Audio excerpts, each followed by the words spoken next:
Kasi, kausapin mo. Tin girl! Hi! You look so familiar. Tsaka lang sa cellphone mo.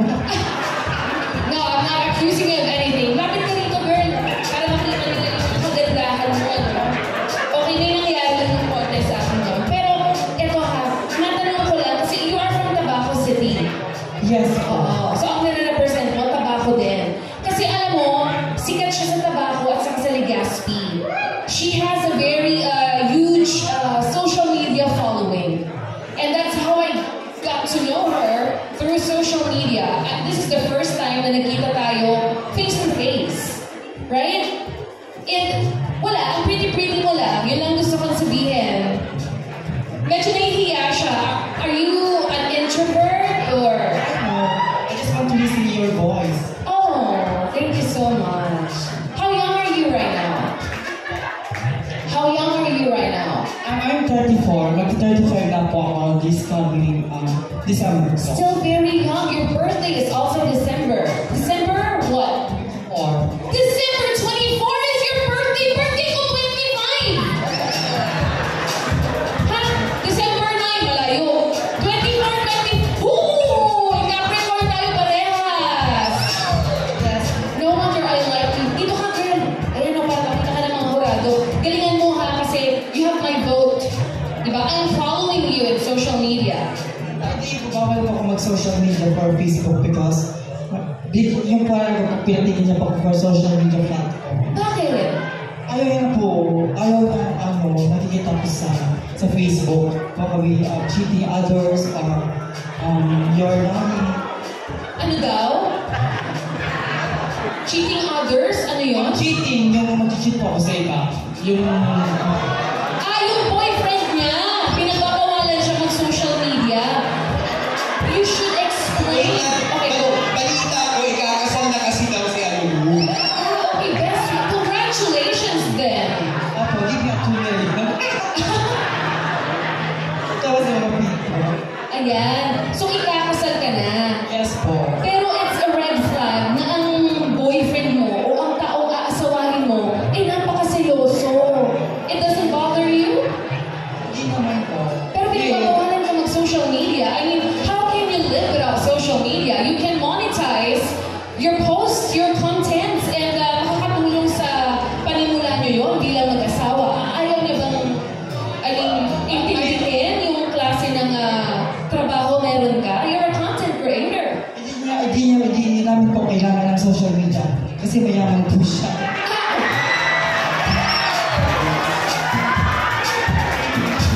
Gusto kong kita ko yung mic. Yun naman pala, mayaman. Wait Yung lang, lalaki. partner. Okay. Kung nanonood ang iyong fiancé, anong gusto mo sabihin sa kanya ngayong gabi ito?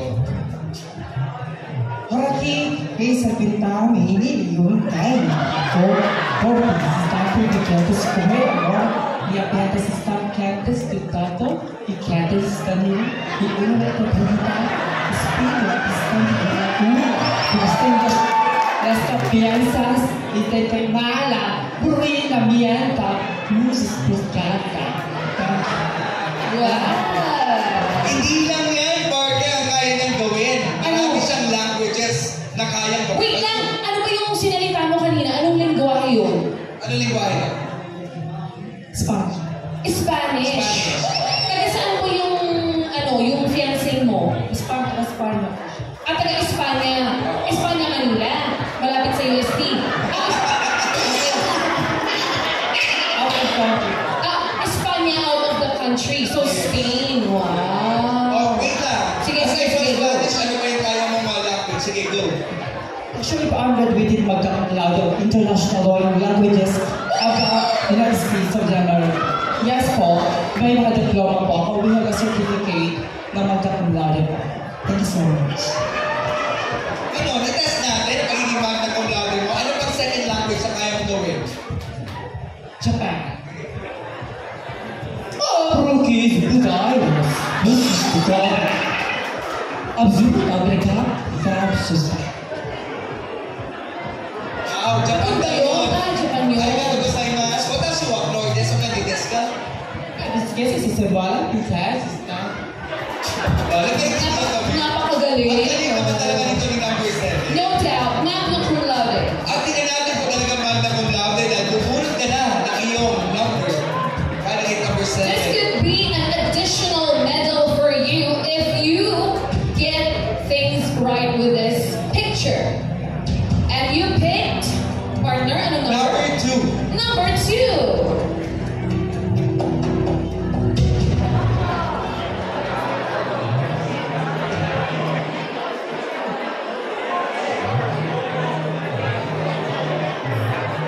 Ladies and gentlemen, ang nakikita po natin dito ay parang nagkakasino.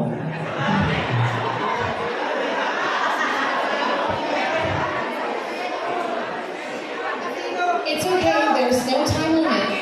You can buy some time and then answer again. So you can see in the picture, you got cards. There are some dices. On top of that is a keyboard. On his left hand are chips. What could it mean? What could it possibly mean? Yung nakabatang ng tatay ko, hindi po siya nakagalaw, hindi po siya nakaisip ng tama sa emotional depression. Nung tatay ko, nakita ko na lang po nag-computer, we was using, what you call this, tayo na lang dito.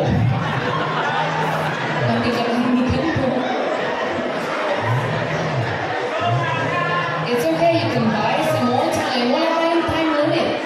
Yung tatay ko po is using a card that representation of yung parang parang yung nakikipag ano po sa tao na kailangan manindigan ng pangba na tama ba ang kanyang ginagawa at ginagalawan sa mundong ibabaw na kailangan natin po ng justisya. Ang justisya po ito ay isang parang pugol lamang. We are using our social media platform na using of the system of the data, the resources na kailangan natin ng knowledge upang may isagawa ito. Bilang isang tao, wala pong teknolohiya sa panahon iyon. Are using our letter or box or fax or wala pa yung mga cellphone, wala pa yung mga computer, wala pa yung mga technology. Tao lang ang may gawa, hindi hayop, hindi hayop or animal. Dahil ang ginawa ng mga tao is using our computer or motorize that we all